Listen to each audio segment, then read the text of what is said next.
It's a little after 5 o'clock Eastern time. It's week 15 of the 2022 NFL season. The FTN Network has got you covered as always. Welcome to the FTN Bets NFL betting show. I'm your host, Tom Hannifan. I'm joined by Taylor Mathis and Mike Randle. We want to wish you all a very happy holiday season. And it's a very big weekend, a very happy weekend for the National Football League because there's games on Saturday, Sunday, and Monday. And as well, we're going to recap what happened last night between the 49ers and Seahawks. So first off, let's take a look at the matchups that are coming up this weekend in the National Football League. For those of you watching us live, get involved in the chat. Let us know what you'd like us to weigh in on. And don't forget to subscribe and turn on notifications on YouTube. Comment and like us as well. Still to come, it's our patented segment, 3 and Out Best Bets. At the conclusion of this show, Taylor and Mike will give you their bronze, silver, and gold picks for this weekend. We recommend you keep an eye on our official bet tracker. As always, of course, FTN alerts and, of course, FTNBets.com. There are seriously deals going on all the time at FTNBets.com and on FTN Bets social media platforms. And also, you can try a free 3-day trial of FTN Daily at FTNDaily.com right now. Let's talk a little bit about what happened last night on Thursday Night Football. Mike, I want to start with you. The 49ers improved to 10-4. They get a 21-13 win at Seattle. They pull out a tough victory, a very close game. Brock Purdy continues to be consistent for San Francisco. He's very efficient as well. No turnovers, 17-26, 217 yards, 2 touchdowns. McCaffrey over 100 scrimmage yards and a touchdown. Kittle, 93 yards receiving and 2 touchdowns. What did you see out of San Francisco that makes you feel good about them going forward offensively?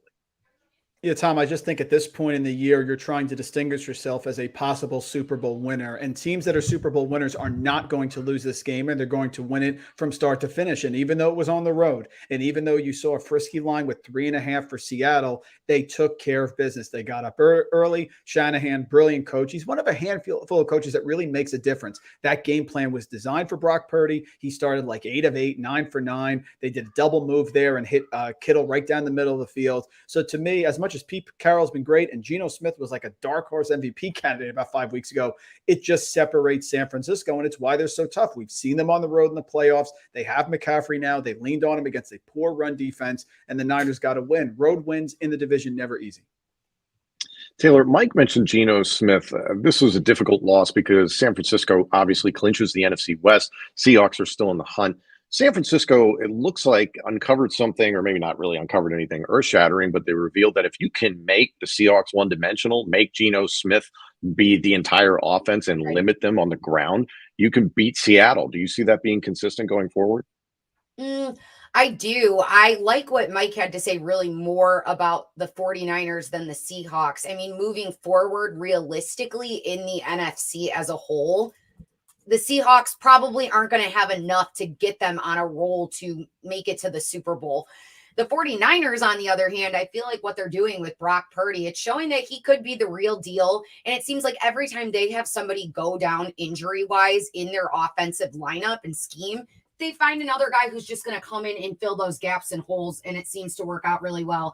I was all in on George Kittle last night with majority of my plays. I had him for an anytime touchdown, over 3.5 receptions and over 39.5 receiving, and he shattered all of those. So Kittle had a great night, and he hasn't been extremely consistent offensively for them this season.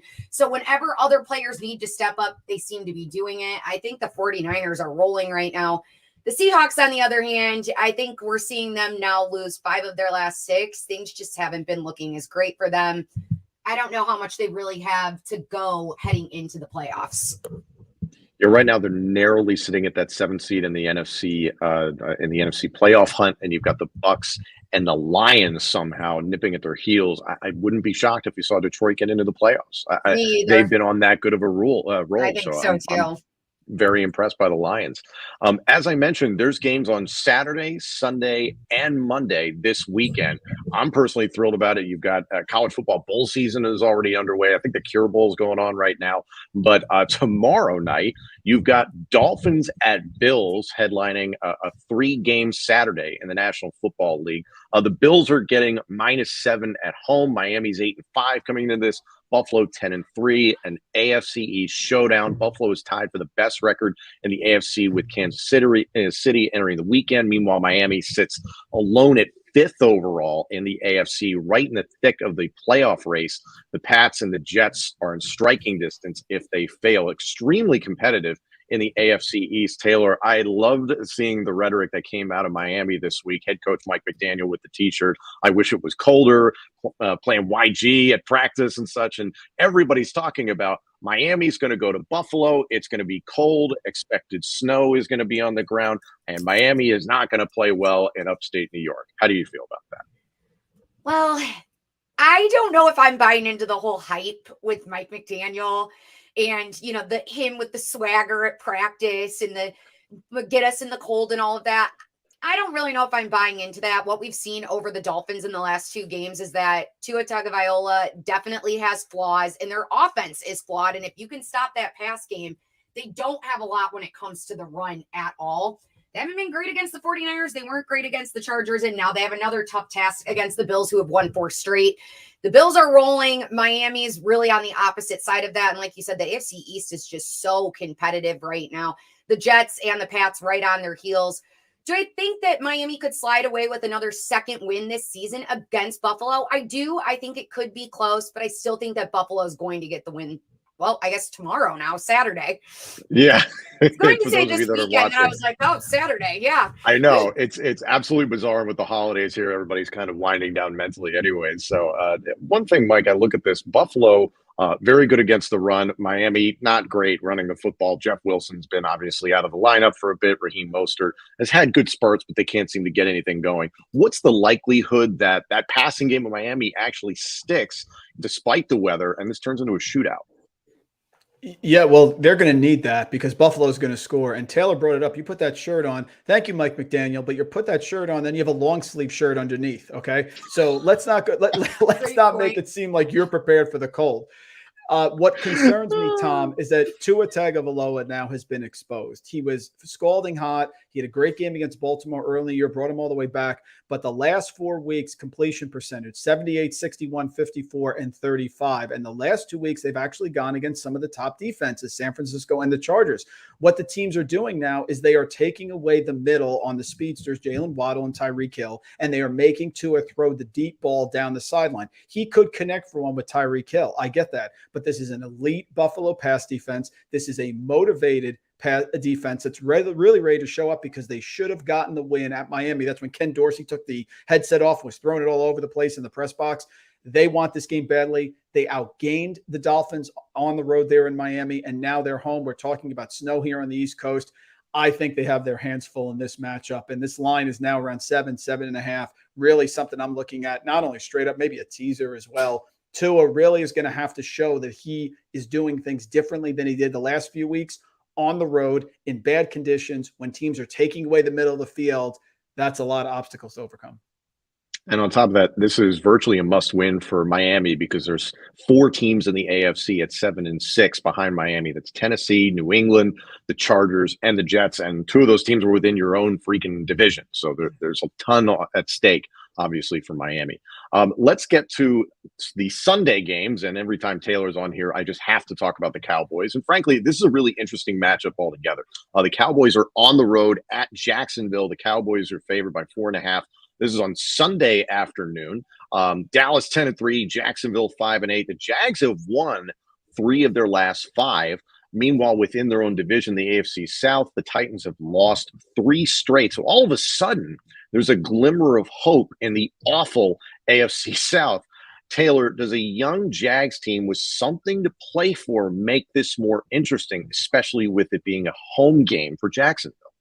Well, it may make it more interesting, but I know they say in sports, especially in football, you go week by week and you look at the games. But as a Cowboys fan, I mean, I'm looking already ahead to next weekend. I'm looking, well, I guess it would be Christmas Eve. I'm looking forward to the Cowboys-Eagles game more than I'm looking at this Cowboys-Jags game at all. I mean, I'm not going to lie and say as a Cowboys fan, I wasn't biting my nails last week against the Texans. That game should have never come down to the wire like it did.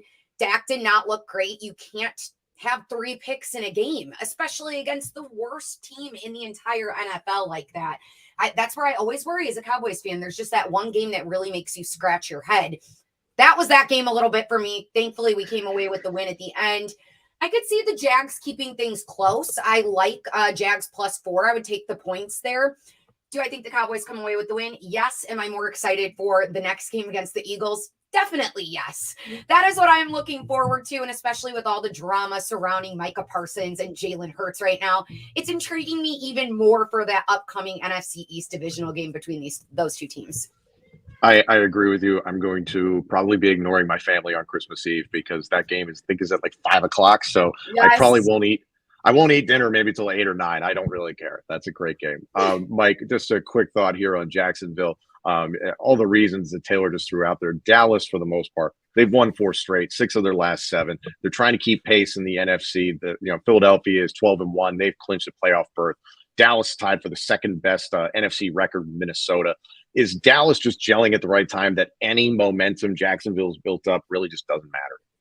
Yeah, no, I'm worried about this game for the Cowboys. Remember, I was all over the Cowboys over the Vikings when they played, even though I've been on the Vikings all year, and I give Taylor a lot of credit for being objective despite being a Cowboy fan. I agree. I would take the points with Jacksonville, and for all the reasons she outlined, Dallas is certainly looking ahead to Philadelphia. That's the apocalyptic matchup here. This is a sleepy spot. They did not look great against Houston last week.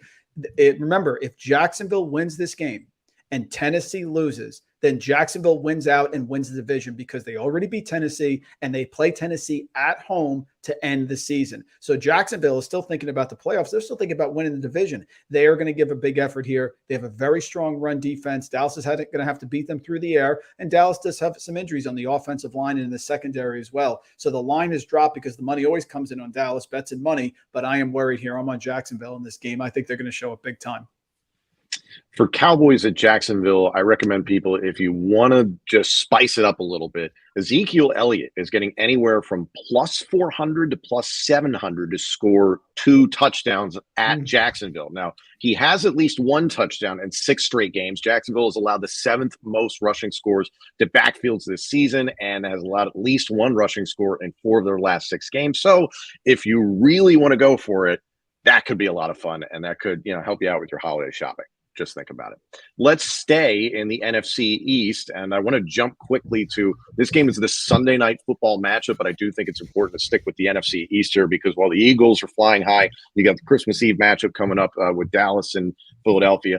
The Giants and Washington just can't stop playing each other. This is the second time in the last 3 weeks between these two teams. Washington is getting 4.5 at home against the Giants. Several weeks ago, it was Washington on the road at New York. That game ended in a tie, 20-20. It was confusing. And I remember, Taylor, I believe you and I were on the last time talking about this game. A lot of us were expecting the trend that Washington was on to continue, that they were maybe going to take care of business against the Giants. And it just kind of fell apart there in the second and third quarter. They just were absolutely asleep in that game against the Giants. An important stat, Taylor, is that since the adoption of overtime in 1974, no team has had 2 ties in the same season. I don't think we see a tie, but at this point, I'm not even sure who I like more in this game. Who do you like? Oh, this game's such a toss-up for me. It's never happened. I could see it possibly happening here. I feel like they're pretty even keel when you really look at both of them and how they played since they, I guess, played each other 2 weeks ago at this point. The Giants didn't look great against the Eagles, and Washington had a week of rest. So there just really hasn't been too much that's happened since the last time they played. What can they really go off of now that they've seen each other? I mean, a little bit, but has much changed for either team? Not really. I could see it happening in a tie. I think this one's really close. If I had to pick a side, I don't want to personally. I think I would just go with the Commanders because I do like what I see out of their offense a little bit more than what we've seen out of the Giants lately. I feel like the Giants were very lucky at the beginning of the season, and that's why they started so hot. They got caught with a lot of lucky breaks at the beginning to get them some of those early wins. That hasn't been the case now that it's really came down to the fundamentals and the actual talent now. So I would go with the Commanders. I wouldn't bet this game, though, myself. Mike, can the Giants win their first NFC East game of the season? Yeah, they can, because it's a rivalry game. And historically, when you look at teams that are in the same division that play a second time, it tends to play to a lower scoring affair. So I'm going to grab the points here with the Giants. I don't care about the bye week. This is a close matchup. It was a close game last time. I think the Giants obviously will bring a best effort. I am not into Washington being a favorite by this many points. I mean, when's the last time this year Washington was a favorite by 4 points? I mean, it was 2.5 points at New York a couple of weeks ago. All of a sudden now it's 4. I'm not comfortable there. It's over the hook, which is 3. Second matchup within the division. Giants, well coached by Dable. Yeah, I think it's a close game, and I'll grab the points, and I would not be surprised if the Giants win. I don't think we're at the point now where the Commanders are a team that we're automatically, going to take at home as a 4-point favorite. I'll say this to Taylor's point. If Washington doesn't win, coming off of a tie and then a bye week, a chance to review your mistakes while the other team played and got beat down by Philadelphia, you have no excuse. And you better win at home on top of that. So all the pressure, in my opinion, is on Washington. Jumping back in the slate on Sunday, another important matchup, this one in the AFC. Patriots at Raiders. Talk about a tough one to bet. The Raiders are getting -1 at home. Mike, I'm genuinely a little perplexed that the Raiders are favored here. But then again, when you look at this matchup, it's so hard to gauge. Honestly, I think the only things that are really moving in the Raiders' favor is that they're supposed to get Darren Waller and Hunter Renfrow back on offense. So if you pair that with Devontae Adams and Josh Jacobs, is that just too much firepower for New England to withstand on the road? Yeah, I'm a little surprised here with this line. I mean, I've loved the Patriots, but they are a young defense, and they have struggled to limit the opposing best player. I mean, Justin Jefferson was all over the place on Thanksgiving, and so that's something I've been fading. I would look at your props here with your top receiver like a Devontae Adams. I mean, the feeling is that the Patriots do take away the best option, not this defense. They've been very up and down. They have a good run defense, but you have pupil versus teacher. You have a home team. You have a Patriot team now that has played on the road against the Vikings. Then they lost at home to the Bills. Then they were on the road again at the Cardinals. Now they're on the road again with the Raiders. Little travel weary there. So it's a game I'm staying away from, but I do want to hit some props in this game because I think the reputation of the Patriots defense is a little bit of a paper tiger, and it is faded here in the second half of the year. So I think it could be a higher scoring game than most would realize. And I love Devontae Adams. Just like they couldn't stop Justin Jefferson, I don't think they're going to stop Adams in this game. Yeah, Devontae Adams, 6 straight games with 70 receiving yards or more. Before we got started, I didn't see a receiving yards prop updated yet for him. But if you're watching this heading into the weekend and it's in that neighborhood, consider taking the over. Taylor, for you, looking at New England, 7-6. We talked about it earlier in regards to the matchup in the same AFC East between the Bills and the Dolphins. New England's in the wild card hunt. If a couple dominoes fall here and there, they can pull it off. The Raiders, it's just kind of like you never know which team is really going to show up. How does New England get the job done? And to their credit, they did stay out on the West Coast after beating Arizona and trained in Tucson, so they didn't have to go all the way back to Massachusetts and then to Vegas. While I was at the Monday Night Football game, Cardinals-Patriots, let me tell you, I could have taken a nap during it. It was so not entertaining. The Patriots kind of bore me as a team. I'm just going to say it. They just don't have a lot going on. I mean, offensively, everything's so low scoring, and defensively, they don't do a lot either. Like Mike said, he's staying away from this game. I would too, with only Vegas being favored by a point. The Raiders, you have games like when they played the Cardinals, they lose in the last few seconds, or then you have games where Josh Jacobs goes off like on Thanksgiving. So you just never know which team you're going to get with the Raiders. And the Patriots just make me want to take a nap. So I will be staying away from this game as well in terms of betting. Would rather much more look at the prop market with this game. Well, don't fall asleep on us just yet. We still have a couple more things to get to here in this show. Let's jump to Monday Night Football. It's the Rams at the Packers. The Rams have definitely been snooze-worthy at points this season. Same with the Packers. However, the Packers are getting -7, despite what Baker Mayfield was able to accomplish with 2 days between the Panthers roster and the Rams roster, pulling off a miraculous victory for LA. Vegas isn't really giving the Rams a benefit of the doubt heading to Green Bay. Both teams are tied for the second and third worst records in the NFC, respectively. So all that playoff chasing that we just talked about, you can virtually throw that out the window. Mike, you and I were messaging about this a little bit earlier on, and that you maybe see something in Aaron Rodgers developing. So is he getting back to the Aaron Rodgers of old? Yeah, the Packers are not eliminated from the playoffs yet, guys. And I understand that they haven't looked great, but maybe it's just a bias here because our own two-gun has won 3 millionaire makers here at DraftKings. And when he's won them twice, he's had Aaron Rodgers. But don't you feel like we have that Aaron Rodgers game coming? That we're going to see one game here where he's just going to throw for 4 touchdowns or have a big performance. Here comes the Rams limping in.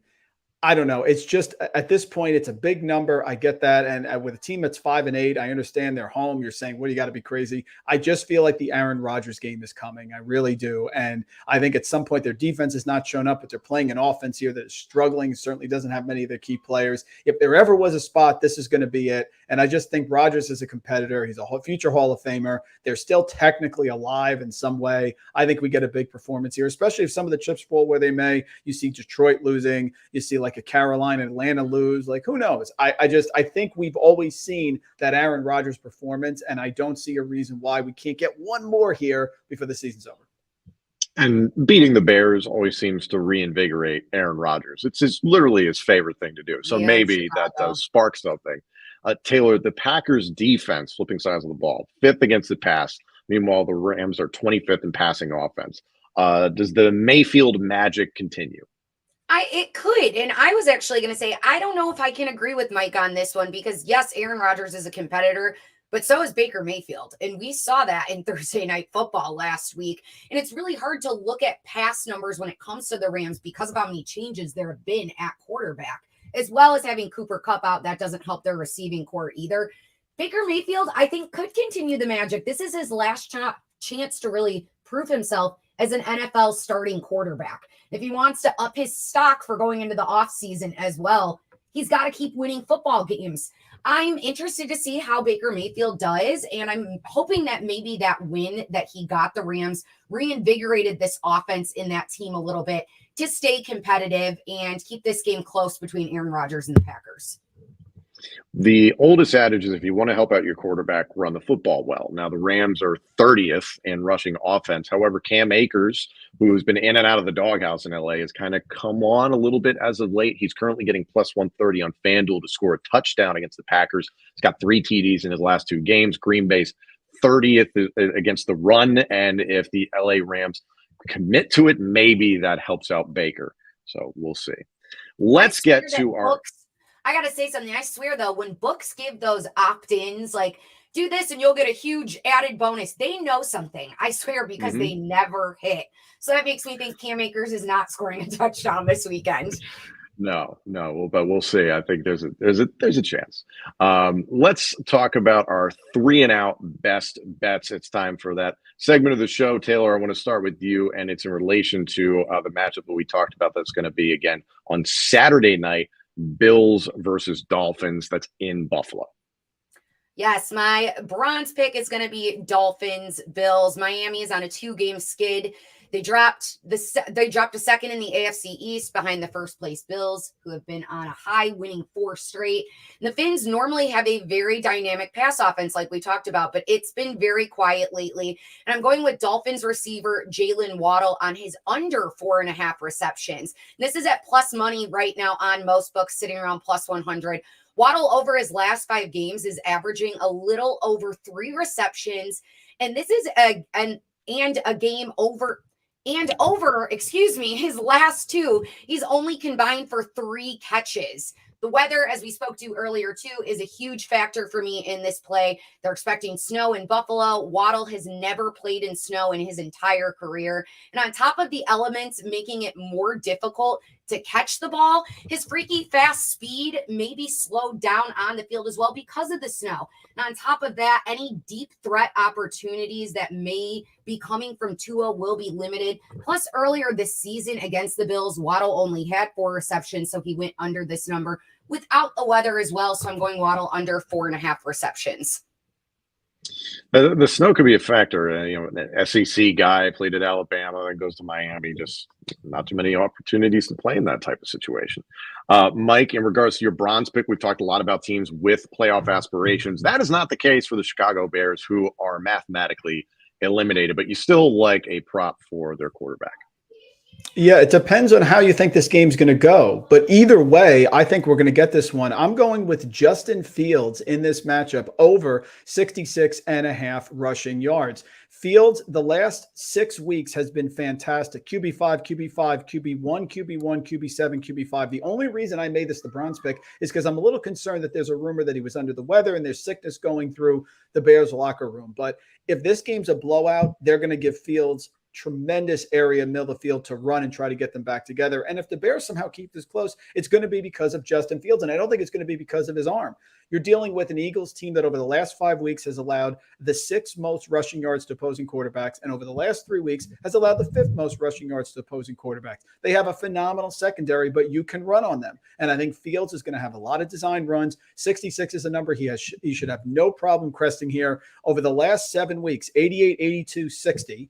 178, 147, 85, and 71. So the only way I don't see him hitting this is if somehow the Eagles commit to stopping it and maybe they pull him because the game is a blowout.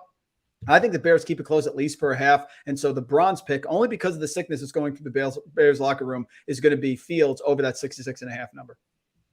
As an Eagles fan, I do agree with you on that. The linebacking core for Philadelphia has really not stepped up to the plate in situations like that. They've had injuries at the safety position for anybody that could really help out and spy Justin Fields. So I wouldn't be shocked if he accomplished that. Let's move on to our silver picks for this game. This is on Saturday, as a matter of fact, and Taylor, it involves the Vikings at home against the Colts. Yeah, silver pick, the Vikings. It's the same song and dance for them this week. Minnesota, if they can win this week or the Lions lose, they clinch the NFC North. They had that same issue, though, last week, and they didn't beat the Lions. So hopefully they can do it this week. Indy is a squad that they could probably get that done against. One player that hasn't been as consistent for the Vikings, receiver Adam Thielen. I'm grabbing Thielen under 53.5 receiving yards. And Thielen, he's so up and down. He's hit this under in 3 out of his last 5. But he'll go from a game against Dallas where he gets 25 receiving, and then he goes for 63 against New England. Thielen's averaging slightly under this number with 59 receiving yards a game. I just don't like his matchup this week with Indy. Despite how bad the Colts record is, their pass D has been tough on wideouts. They rank 11th in completions to opponents per game, and they allow for the third fewest passing attempts made per game as well. I feel like quarterback Kirk Cousins will look more to his wideout one, Justin Jefferson, in a possible divisional title winning game on the line.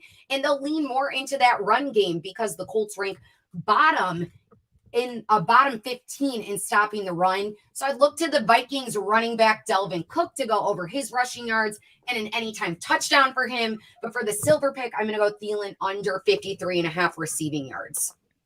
Yeah, they trade for former Lions tight end TJ Hawkinson, also took away a lot of targets that Thielen would have been seeing. And it's either Justin Jefferson, Thielen, or Hawkinson working at a lot of really good spaces in the defense. And they've leaned on Jefferson and Hawkinson as the season has developed.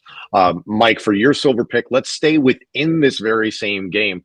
This time it's a player on the Indianapolis Colts who are visiting the Vikings. Yeah, and it's tethered to everything that Taylor just said. I'm going with Jonathan Taylor over 81.5 rushing yards here for the Colts. The Vikings have had a tremendous amount of luck, as much as I like them, and there's going to be some luck regression. There's going to be some turnover regression. The Colts have really been sort of bamboozled by turnovers. I think they're minus 14 this year, and you're dealing with a Vikings team that's plus 6. So if I think it's going to be a close game and the line is only 4, the question is, how are the Colts going to move the ball? I think they're going to move the ball on the ground here. You're dealing with a Vikings defense that is starting to regress. Over the last 5 weeks, they've led the 5th most fantasy points to opposing running backs. You have an Indianapolis team that is coming off a bye that usually responds when they don't play well. They lost 26-3 against the Patriots on November 6th. They come back, they beat the Raiders on the road. And you have a situation, they got blown out by Dallas 54-19, but the offensive line is playing better with Jeff Saturday. You're going to have Jonathan Taylor, who has been injury prone the entire year, but now should be the healthiest he's ever been. If I think the Colts are going to keep this close, and I think it's going to be a close battle like Vegas is telling us with a line of only 4 with a Vikings team that's been fantastic, then I have to like Jonathan Taylor to get over this number, 81.5 rushing yards. And maybe the Colts can derail the Vikings, who are trying to secure potentially a home playoff berth if things go badly for the Eagles and the Cowboys have success on Christmas Eve. So a lot at stake for the Vikings. The Colts can play spoiler to a degree. As we look at our gold pick, here's a team that is in the mix, in the hunt. I believe there's 4 teams, as I mentioned, that are tied at 7-6 for the 6th place currently in the AFC playoff hunt. So Taylor, looking at LA Chargers versus the Titans this weekend. LA is rolling right now. Last week, they did a great job in shutting down one of the best pass attacks in Miami. And Chargers quarterback Justin Herbert, he's been rolling as well, going with Herbert over 299.5 passing as my gold pick. 300 yards is very lofty, but Herbert has surpassed this number in his last 2 games, 367 and 335. With wide receivers Keenan Allen and Mike Williams back from injury, the Chargers pass game is really starting to click, and they're getting hot at the right time. To add more fuel to that fire, the Titans pass defense is 2nd worst in the league. I think Herbert continues this momentum this weekend. I'm going over 299.5 passing as my gold pick. He's got that sweet farmer's tan in that graphic as well. I love that. Our graphics guys are fantastic. There it is. And Mike, to round out our gold picks, staying within the AFC, a team that is not really that worried about the playoff hunt are the Kansas City Chiefs, who are sitting, I believe, at 10-3 right now. It's another AFC showdown with the Houston Texans facing the Chiefs this weekend. And you like a Kansas City Chief. Yeah, and I like a guy who's from New Jersey here at Rutgers, running back Isaiah Pacheco, over 66.5 rushing yards. And maybe, guys, it's because that last rush against the Broncos got him over his 61.5 rushing yardage prop in the last game. But he runs angry, and they've trusted him with the football the last few weeks. 16, 15, 22, 14, 13 carries. He's a huge part of this offense. He's had 82 or more rushing yards in each of the last 5 weeks. And what is the situation where the Texans are going to keep this game close? I think it's going to be positive game script for the Chiefs. Pacheco on the ground. Everyone's been able to run the ball against the Texans here. I love him. He runs angry. He's strong. They trust him. Jerick McKinnon was fantastic out of the backfield receiving, but in this case, I don't think they're going to have to wear anyone down. Pacheco over 66.5 rushing yards. I think he gets the volume again. And if he gets the 14, 15 carries that he's gotten the last few weeks, then we're just looking at 4 yards per carry, which against the Texans, I think is an absolute no-brainer. Yeah, the split between McKinnon and Pacheco has been interesting. You just don't know necessarily who's going to go off, which has been a good thing for the Kansas City Chiefs, but at least consistently on the ground, it's been Pacheco, and the McKinnon really has gone off through the air. So the Chiefs obviously have a lot of weapons, and I just don't see the Houston Texans putting up a ton of fight.